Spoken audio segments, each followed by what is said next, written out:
can! It's almost! He's done it again! Unbelievable! Oh, straight into the roof of the net. Nice one. Straight down the middle. So a good performance from both. Hello and welcome to Firstpost. I'm Rupha Ramani. It's the last day of the year, so let's get started.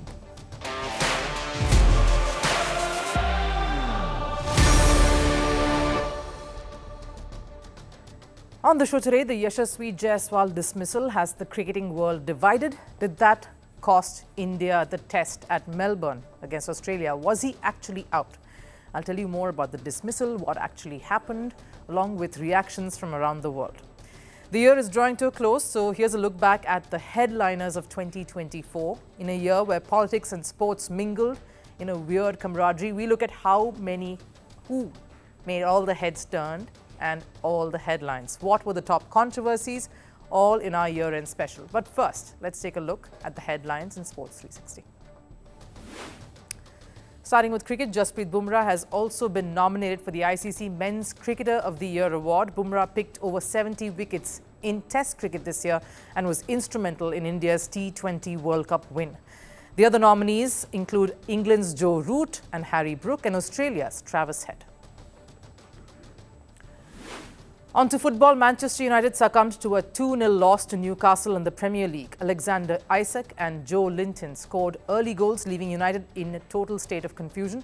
Newcastle moved up to 5th place with that win, while Manchester is floundering in the 14th spot, 7 points above relegation zone. Over in Liverpool, Mohamed Salah says he's far away from renewing his Liverpool contract. His current deal ends this season, allowing a free transfer from January.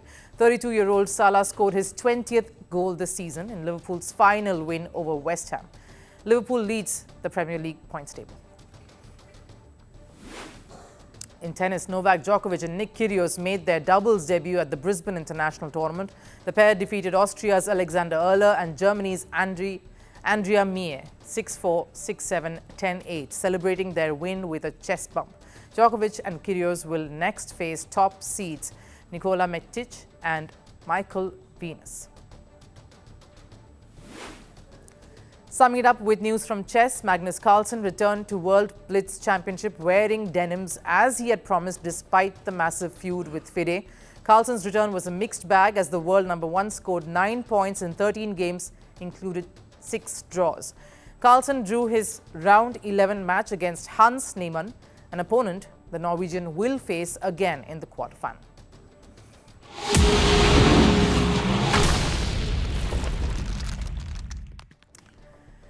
The loss to Australia in Melbourne has dented India's chances of making it to the World Test Championship final. And while there was heavy criticism for India's overall performance in that test and all that happened on the sidelines, there has been another episode that's gained controversy even after the test has ended. The drama surrounds a dismissal that proved to be the turning point for India in the second innings. Yashasvi Jaiswal's dismissal, who was India's top scorer on the final day, has sparked a massive outcry.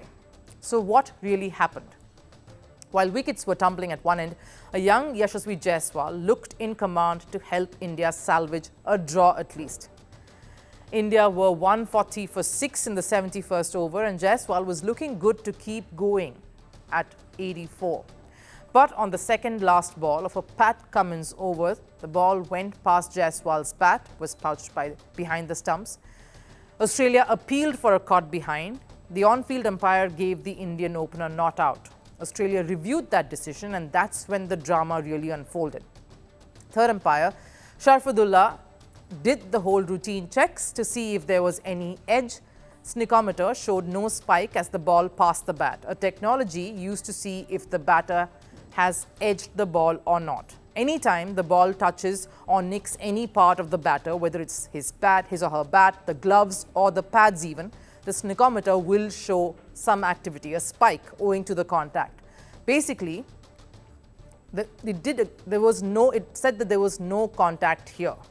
In Jaiswal's case, no spike. So the third umpire looked at the ball tracking and looked at how the ball was traveling behind, and on the replay there was a deflection right after the ball went past Jaiswal's bat and gloves.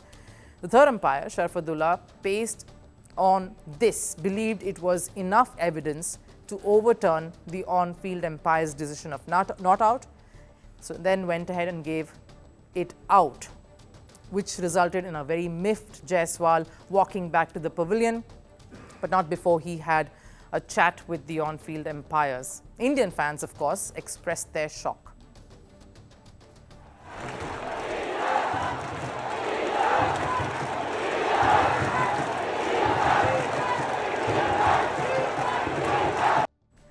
That's, of course, all the fans who were at the stadium, and that chant where they're calling Aussies cheaters lasted for close to 10 minutes. Following Jaiswal's dismissal, the Indian batting collapsed as they lost the remaining wickets, and that too with just another 15 more runs on the board. So that decision has sparked major controversy, with former Indian cricketers and other top voices weighing in on about that dismissal. If you're using technology, then use technology only. I always say that this is an optical illusion. Snicko is a straight line, so it is absolutely not out. Otherwise, don't use technology. If you're going to go with optical illusion, then don't use technology at all. It's simple. Yashasvi Jaiswal was clearly not out. Third umpire should have taken note of what technology was suggesting. While overruling field umpire, third umpire should have solid reasons. And the outcry soon, of course, made its way to the internet. Fans bashed the decision and called out the match officials.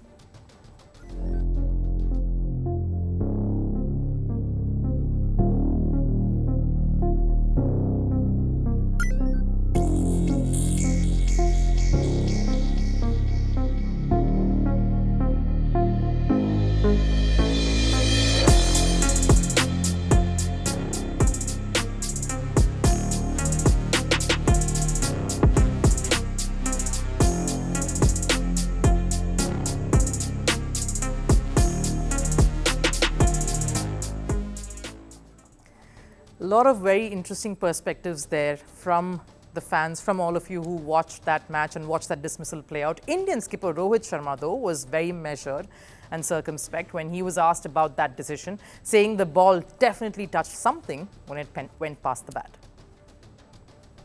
Look, I really don't know what to make of that, because the technology didn't show anything. With the naked eye, it seemed that he did touch something. I don't know how the umpires want to use the technology, but in all fairness, he did touch the ball. And it isn't just the Indian skipper who's defending the umpire's call here. The cricket world has come to the third umpire's defense, a lot of them.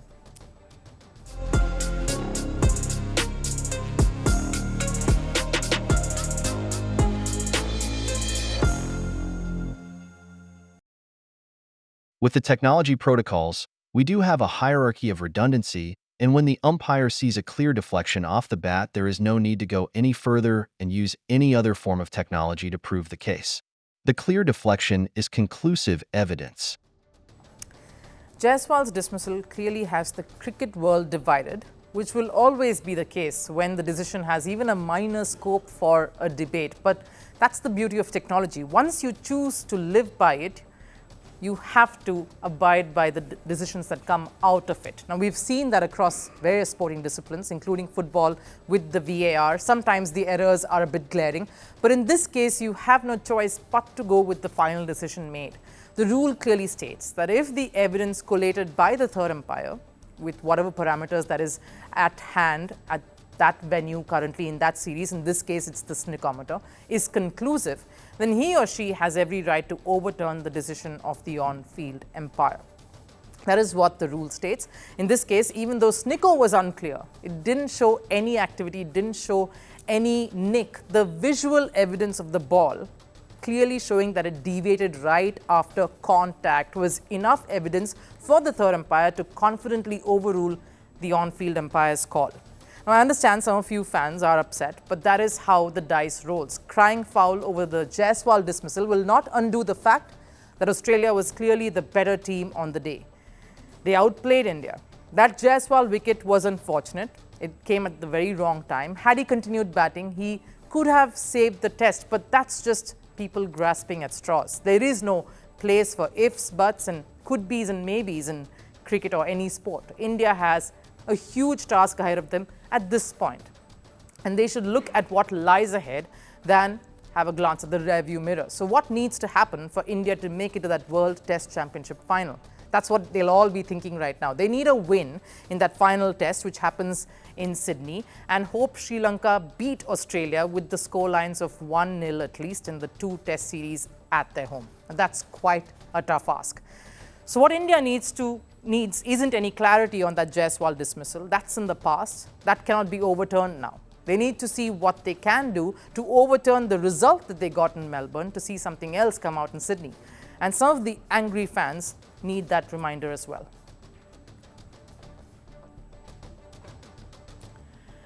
It is the 31st of December and it is the end of what has been a very busy, hectic, rather controversial year.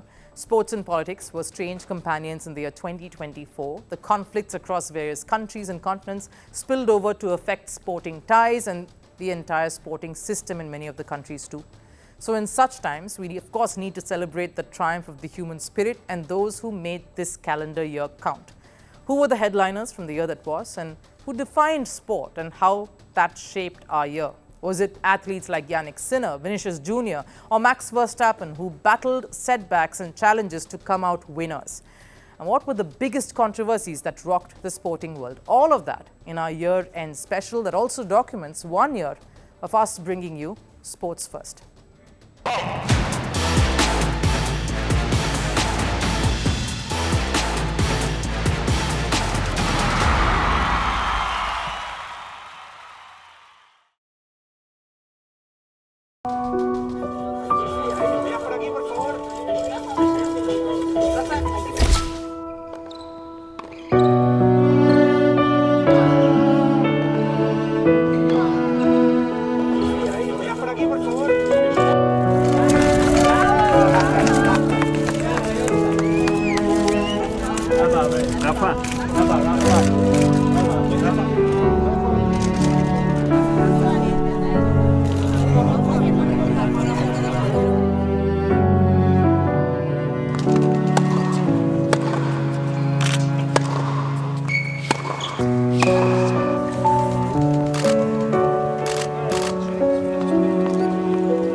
It's one of those moments that the tennis world was dreading to finally face and come to terms with. Rafael Nadal's swan song on the international circuit. Now, I realize it was easier to talk about his retirement all these months with numbers and an analytical mind. When would Rafa say bye-bye? Everyone was there to celebrate what a fabulous journey this Spanish superstar had scripted and how he put tennis and Spain on the global map.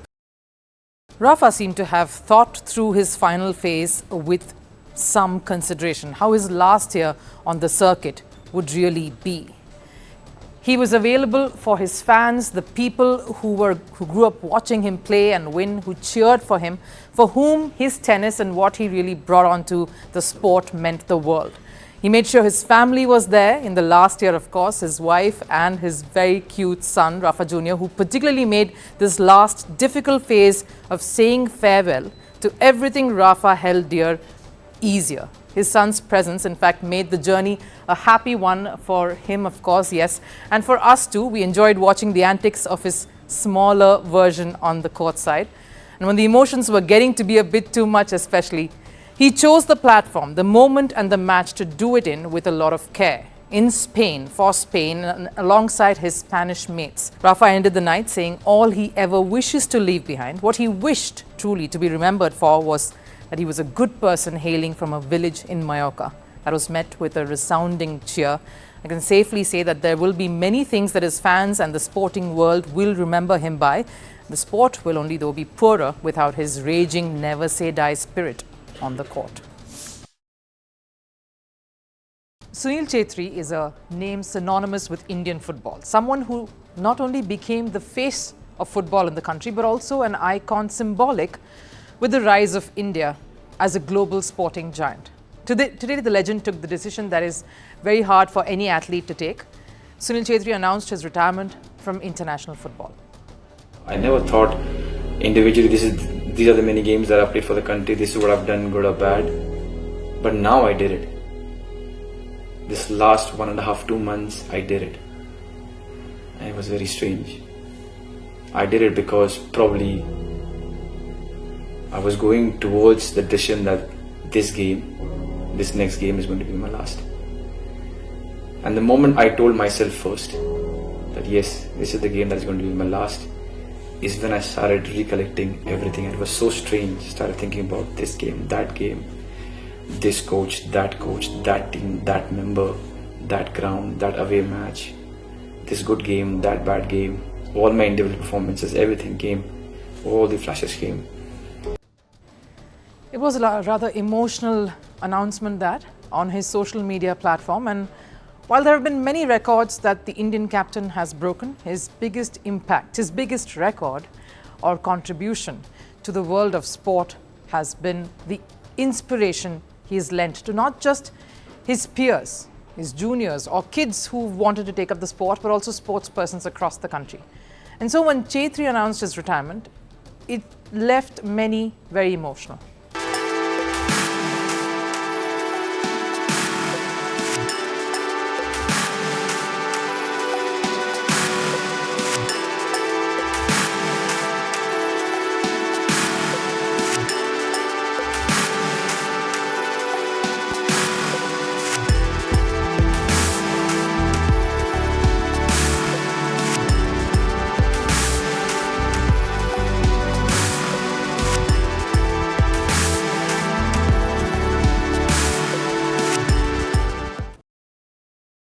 Chhetri had that charisma. He was skilled, of course, but his childlike exuberance, his friendly demeanor made him a favorite amongst his own team and across sporting disciplines too.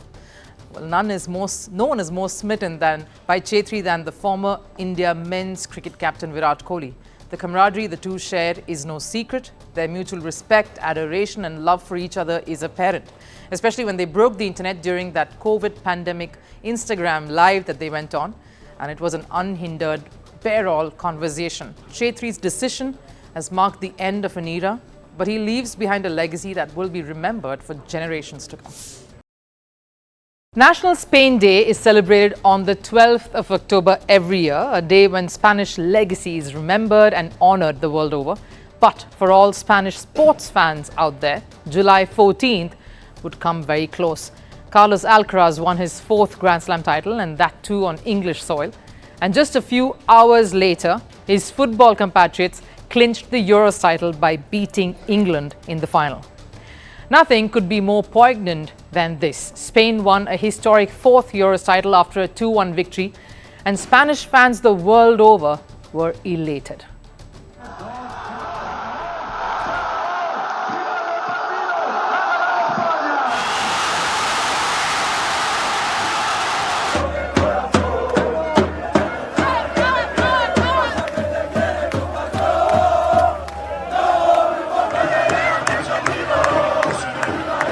The biggest star to be born, the superstar emerging from this tournament, of course, has been Lamine Yamal. Yamal has no ceiling. What a thing to say about a teenager, but that is bound to happen if you've received the Messi touch. This famous photo, of course, of Messi with Yamal as a little baby Yamal went viral. But when it comes to celebrating a national hero, many fans seem to conveniently forget national pride. It is overshadowed by club sentiments, and when I say sentiments, I'm putting it very mildly. It's almost jingoistic. In another horrendous episode in Spain, their rising sensation Lamine Yamal was racially abused during the Real Madrid clash at Bernabeu. He, along with Rafinha and Ansu Fati, were targeted in their game.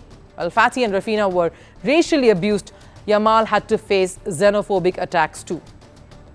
This after the 17-year-old celebrated his goal in the 77th minute during Barcelona's 4-0 triumph over Madrid.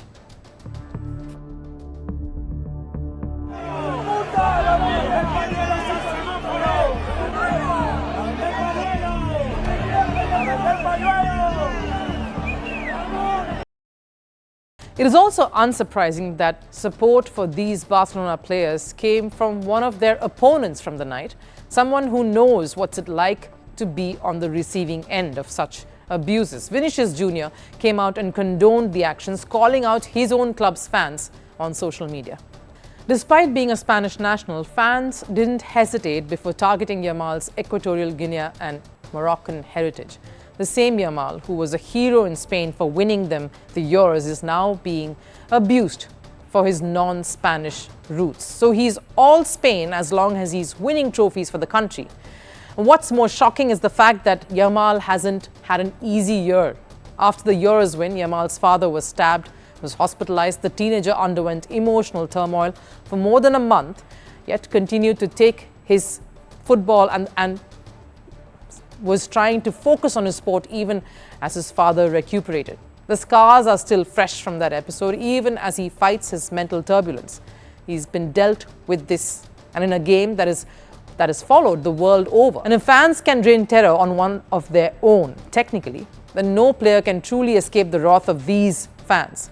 So what this episode reiterates is drastic measures, whether it comes from a directive by the government or Spain Football Federation themselves, is needed to act at a larger scale and curb and snuff out this menace that is threatening to impact yet another player, someone who has immense potential to become the next footballing superstar, Lamine Yamal.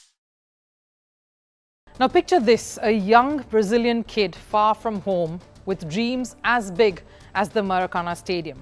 A kid with immense talent and hunger for one thing and one thing alone, glory in football. That kid is Vinicius Jr. It's hardly been 2 days since Real Madrid won the Champions League final at Wembley, but everyone is still reeling from it. All talk has centered around Real Madrid's historic number 15. Utter dominance by one Spanish club, Toni Kroos's final game, the pictures of his nostalgic farewell splashed across social media, Ancelotti's cigar dance, the man letting his hair down after quite a season. And topping all of that, and topping that list, Vinicius Jr. He scored the winner for Real Madrid against Borussia Dortmund in the 83rd minute. The success story of Vinicius Jr. is rather extraordinary. He's already won 2 Champions League titles and 3 La Liga titles with the Spanish giant. But that's just the good things. Like most romance stories, the one featuring Vinicius and his first love, football, has its fair share of trials and obstacles. From facing adversaries, racism, his own teammates doubting his talent, and criticisms from his own home fans. He somehow braved all that. And when Vinicius came to Madrid, he was still a raw talent that needed some amount of grooming. He faced criticism from pundits for his lack of finishing abilities. Now, criticism for his football is still fine. The Brazilian took it on his chin and worked on it. But racism is a whole new game, and Vinicius was facing a lot of it. In his 6 years at Madrid, there have been more than a dozen instances of racist taunts hurled at Vinicius, in different ways, from calling him monkey to mocking him on the field to burning his effigies. Episodes that can break anyone's spirit, more so that of a young footballer in his early 20s, and one who's away from home.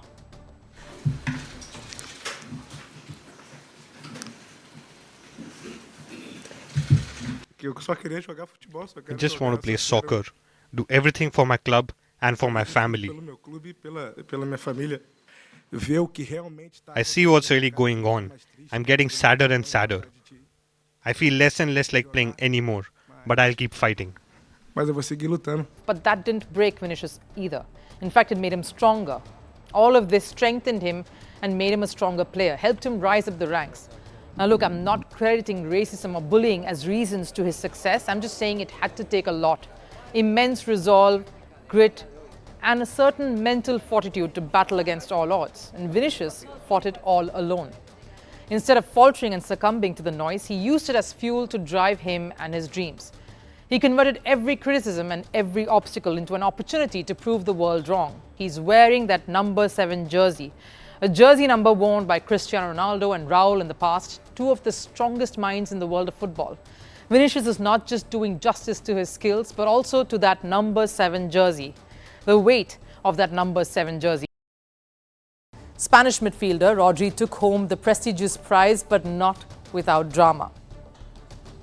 Let me tell you all that happened now. Before the Ballon d'Or event took place in Paris, the winner's name somehow leaked out, and it was confirmed that Vinicius Jr. was not going to be winning the trophy. A furious Madrid camp decided the ceremony did not require their presence.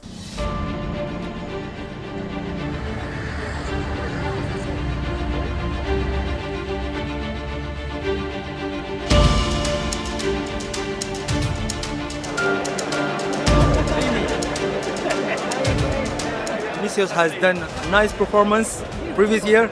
He is the reason that we got actually the Champions League, and there is no doubt by 28 of this month he's gonna get his first Ballon d'Or in La Châtelet, France. I'm quite sure that he's gonna win it because he deserves it.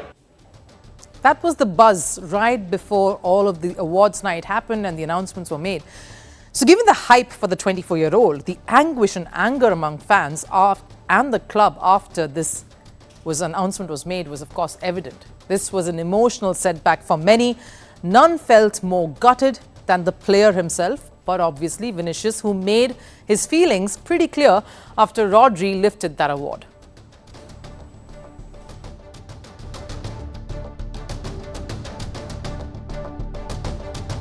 Look, an awards night is just that. A group of people trying to do justice to players' hard work and toil through the year. Vinicius, in his place, is right to feel wronged, but he was key. He was instrumental in making Real Madrid win the award for the best club of the year, and maybe we could leave it at that. You, though, can leave your comments on which side of this heated debate you find yourselves on.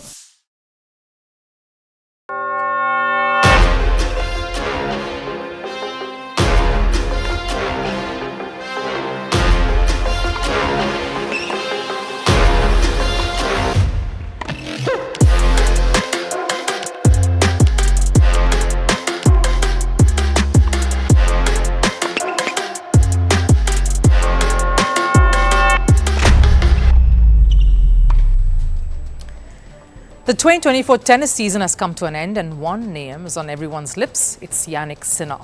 A year that not only tested him, but also established his dominance in the ATP circuit. 2 Grand Slam victories and 5 ATP Tour titles. This weekend, he notched up the season-ending ATP Finals title, swept aside Taylor Fritz in that final, and he did so without dropping a set.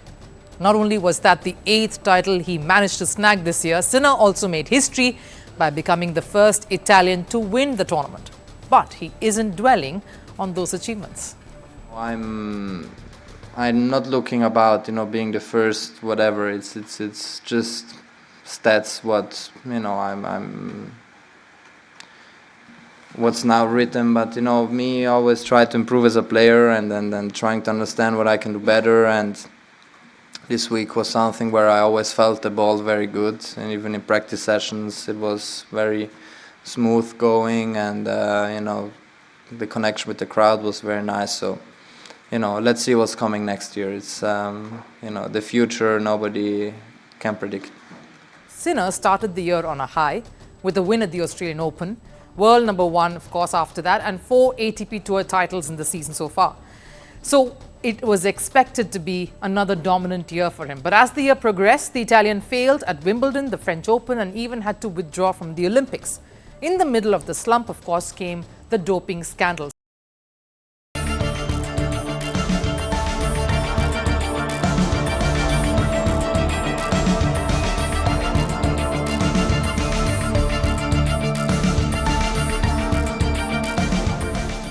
While leading tennis players and his biggest competitors, Novak Djokovic and Carlos Alcaraz, didn't pick sides, Roger Federer's statement created quite the flutter.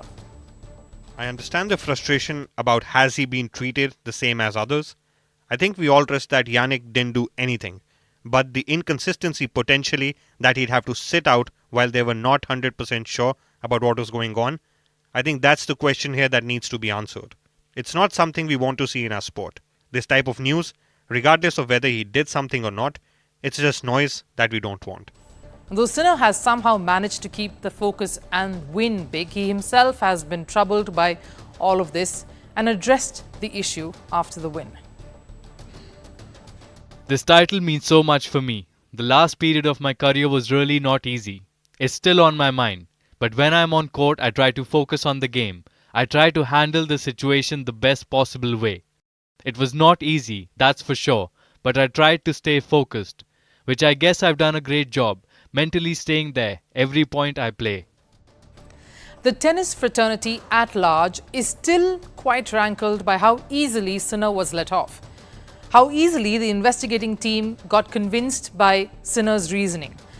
They are somewhat divided when it comes to embracing the Italian's dominance at the US Open here and how he's becoming the player to beat because of this incident.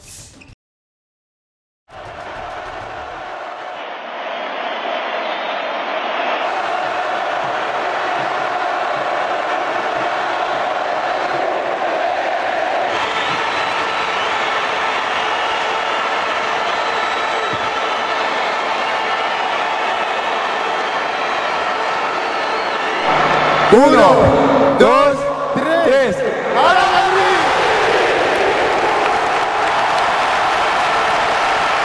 After years of uncertainties, Mbappe's childhood dream of playing for Real Madrid took its first flight.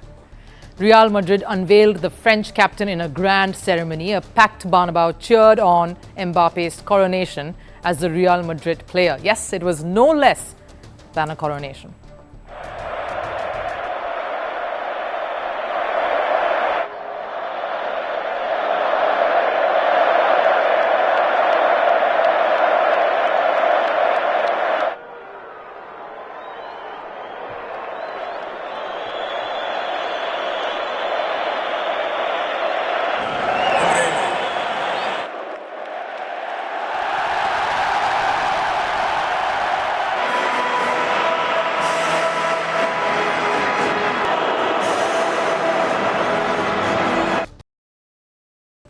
Liverpool beat Real Madrid 2-0 in a group stage match yesterday, ending their 15-year curse of being winless against the Spanish club. That's good. Every goal was slotted in right, and while it was a historic win for Arne Slot's men, the men in white, particularly Kylian Mbappe, had a lackluster show. Mbappe tried his best to score goals for Madrid, but his poor run only got more highlighted when he failed to convert a penalty into a goal.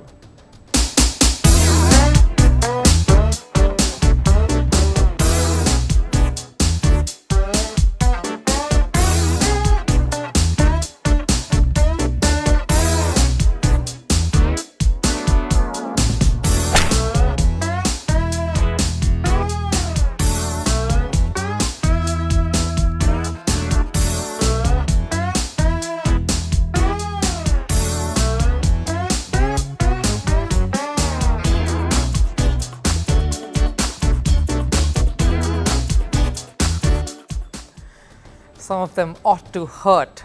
The Spanish media, though, wasn't too far behind. Those are the fans, of course, but the media has been just as harsh. Major outlets took out the axe and tore right into Kylian Mbappe, some of them even calling him downright useless.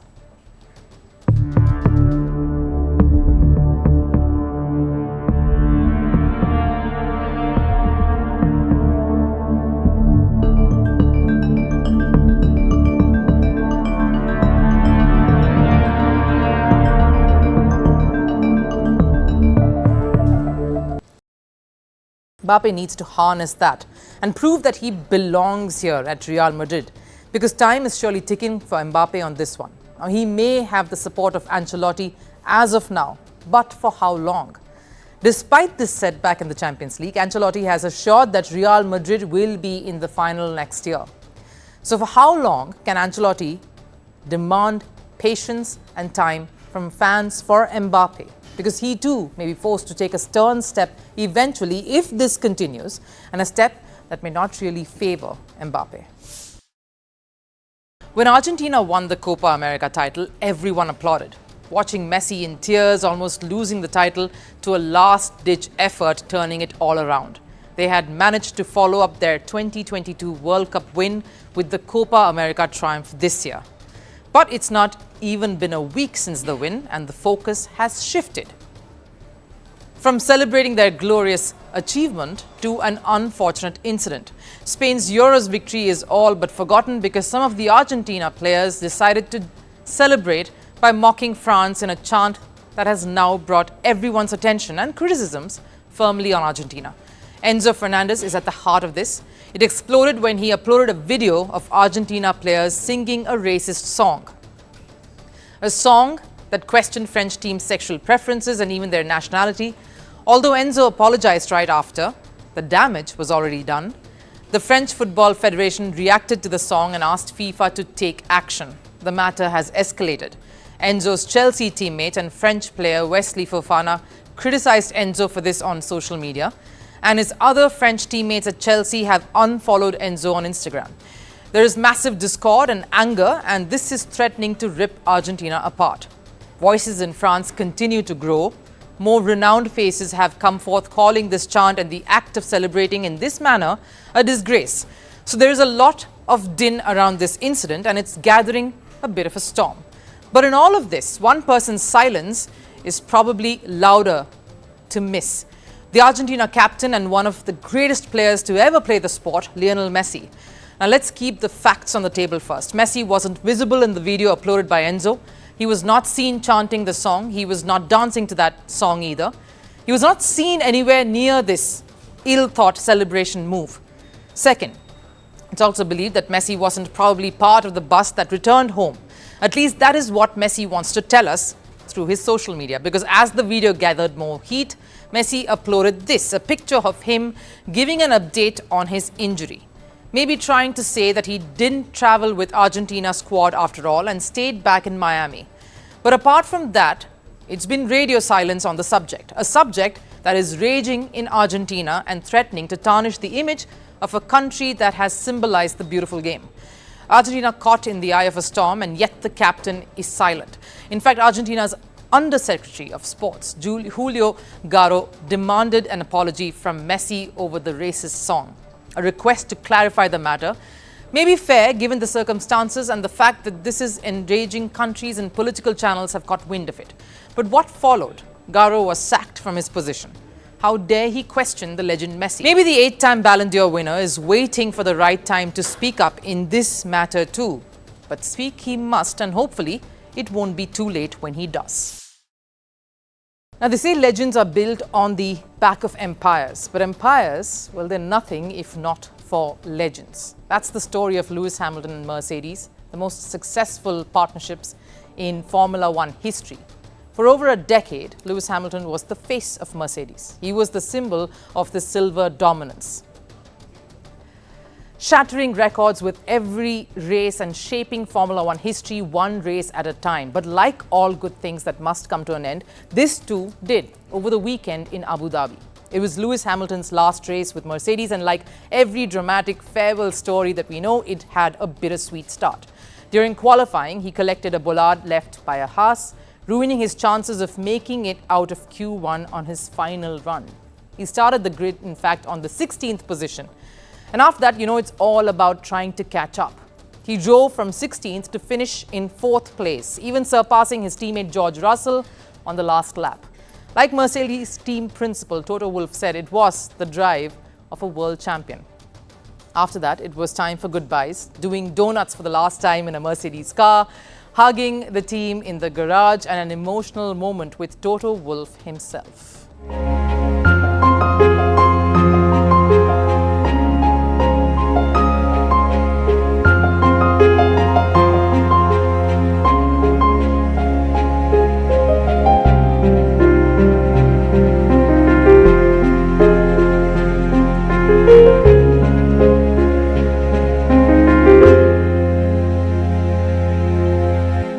Lewis Hamilton did it all, but the moment that really caught everyone's eye was this one, him kneeling by the car that gave him his career.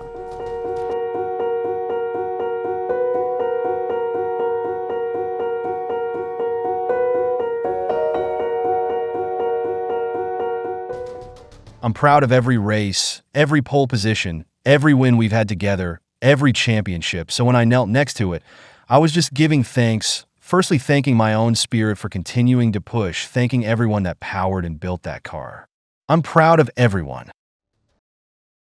Even as Hamilton steps away, he will still be Mercedes' greatest driver. In many ways, Lewis Hamilton is Mercedes. The factory in Brackley, the engineers in Stuttgart, the thousands working in the garage, they're all a part of his story, just as he is a part of theirs. That will never change. But at the age of nearing 40, Hamilton's story at Ferrari will be one of extremes. If he wins, it will elevate him to a pantheon reserved for sporting immortals. The only driver to conquer with 3 of Formula One's legacy teams. Now, if he fails, it won't diminish his legacy entirely, but will leave many questions unanswered. Like, what if he hadn't left Mercedes just then? But one thing is certain, the sight of Hamilton in a Ferrari red will be surreal, as it will be thrilling. It is the ultimate challenge that has broken many before him. But Lewis Hamilton is no stranger to gambles. After all, his first one led him to 6 world championships.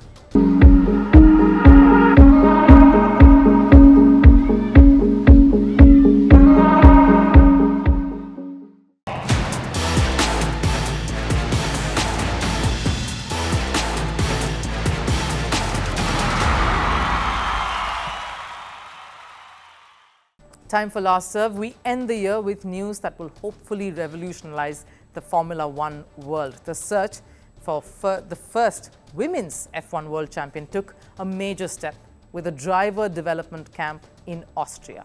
Take a look.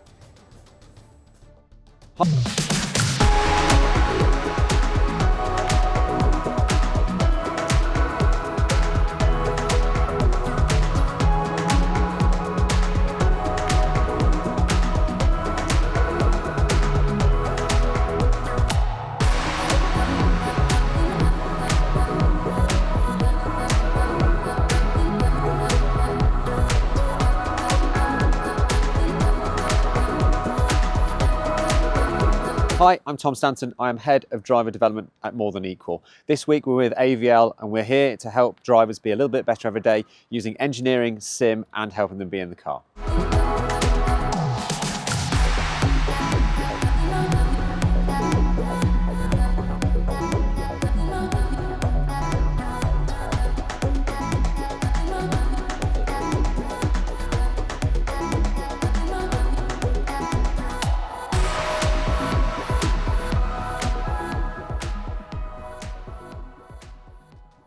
That wraps up the very last episode of Firstpost 2024. Here's wishing you a very happy New Year's Eve. I'll see you in the next year with more fresh perspectives from the world of sports. As always, take care. Bye-bye.